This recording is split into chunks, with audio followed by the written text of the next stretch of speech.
घर बहु अफराद हूँ, घर वो भरिया पिया, लेकिन मैं कल्ले ही हाँ। मैं इहदे नाल गल करने वाला कोई नहीं बंदा, ना कोई समझने वाला ना सुनने वाला।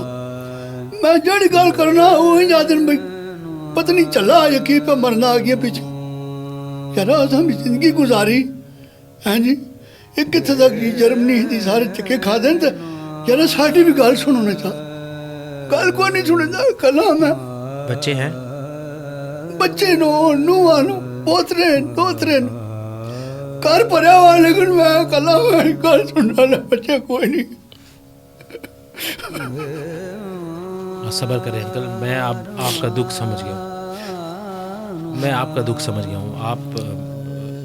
आप एक बुज़ुर्ग हैं घर के, सारी ज़िंदगी आपने अपने बच्चों के लिए काम किया है, और अब जब वो बड़े हो गए हैं, जवान हो गए हैं, उनकी औलादें हो गई हैं, वो आपको एक कमरे में कहीं बंद कर दिया उन्होंने आपको, और वो आपकी बातें नहीं सुनते, आपसे बात नहीं करते। देखो ना जिसले निके है ना उसले मोटे से बांधे ओ जी अब्बा जी आ गए, बड़े नारे रहते।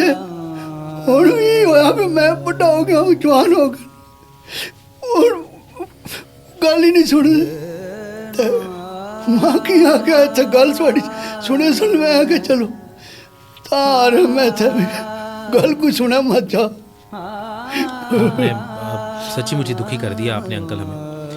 ख्वातीन हज़रात, मैं इनको समझ नहीं सका, लेकिन ये अपने कैथारसिस कर रहे थे और दुखी थे इस वजह से कि सब कुछ होने के बावजूद भी इनके पास कुछ नहीं है। सारी ज़िंदगी इन्होंने जिनके लिए गुजारी वो इनके लिए एक पल भी नहीं गुजार सकते। ख्वातीन हज़रात, हमारे जितने भी बुज़ुर्ग हैं आपके घरों में हैं, खुदा के लिए उनके पास जाया करें, बैठा करें, उनसे दुख दर्द शेयर किया करें। उनकी ज़िंदगी है, उनकी ज़िंदगी को नेमत समझें कि वो आपके बुज़ुर्ग हैं। चाहे कोई बीमार है लेकिन आपके घर के बड़े तो हैं, उनका बहुत सारा ख्याल रखा करें, बहुत सारी बातें किया करें उनसे।